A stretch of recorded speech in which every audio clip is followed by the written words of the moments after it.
What's good, Logan? So, chapter 3 review. Just going to go through the problems and try to answer them as well as I can. So, question number one, use the diagram to identify as many angle pairs. So, the first one's vertical angles. There's so many angle pairs that are vertical angles in this one, total of six. So, angle 1 and 3, right? So, those two right there, that would totally count. Angle 4 and 2, those are also vertical angles.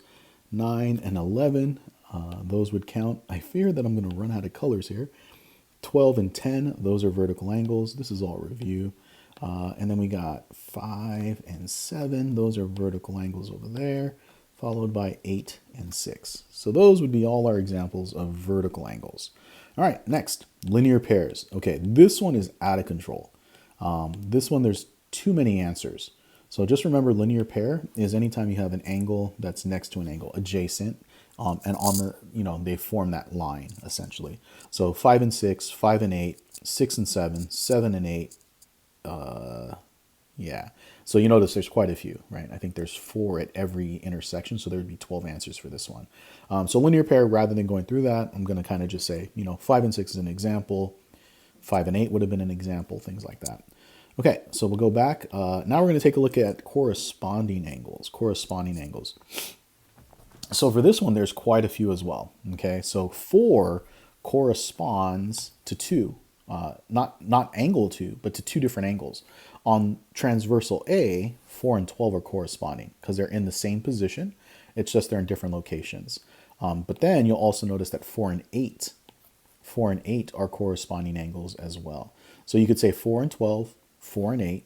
And then all I'm going to do is I'm just going to keep going through each of the numbers where angle 4's cluster is located. So then we can go with 1 and 9. Those would be corresponding. But you could also say 1 and 5. 1 and 5 are corresponding, sorry. 1 and 5 like that. And then let's go to 2. 2 corresponds to 10. But then 2 also corresponds to 6. So that would work as well. And then excuse me. And then you could say 3 corresponds to 7, but then 3 also corresponds to 11, so that one works. And then I think I did 4. I don't know, I forgot. 4 and 12 corresponds for sure. Yes, I definitely did 4 and 8. So those all correspond to the cluster at 1, 2, 3, 4. Unfortunately, that's not all of them. You also have to go through the cluster at 9, 10, 11, 12. 9, we already know 9 corresponds to 1, but we also know that we should know that 9 corresponds to 6. So we have that one there. And then 10 corresponds to 2. We've already stated that one. But 10 also corresponds to 7, which we have not stated.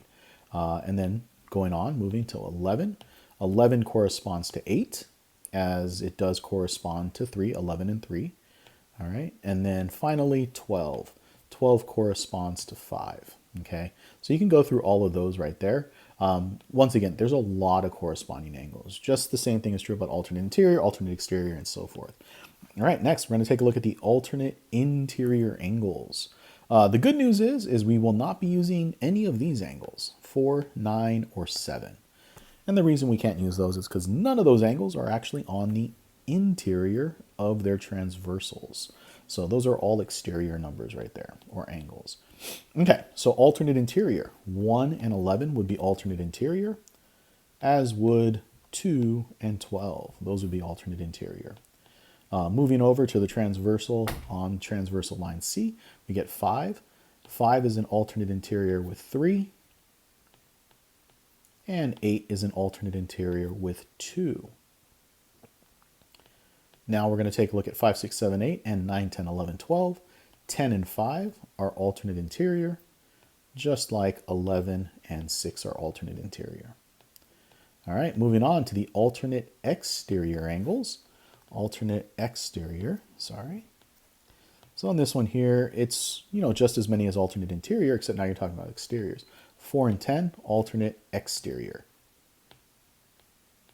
3 and 9, alternate exterior. And now we'll look at 4 and 6, alternate exterior, as well as 1 and 7, alternate exterior.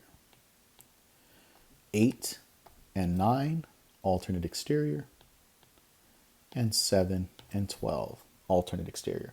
And that takes us through all the alternate exterior angles. Finally, consecutive interior angles. consecutive interior angles, 1 and 12, consecutive interior. 2 and 11, consecutive interior. 2 and 5, consecutive interior. 3 and 8, consecutive interior. 5 and 11, consecutive interior. And finally 6 and 10, consecutive interior. So those are all the types of angles that you should be aware of. On the test, you're not going to have to name them all. That would just be a lot of work. But I might ask you something like, what is an alternate exterior to angle 9? What is an alternate exterior to angle 9? There are two potential answers here. You could either say angle 8. Those are alternate exterior. You could also have said angle 3 is an alternate exterior to angle 9. And that's what you'd expect on the test.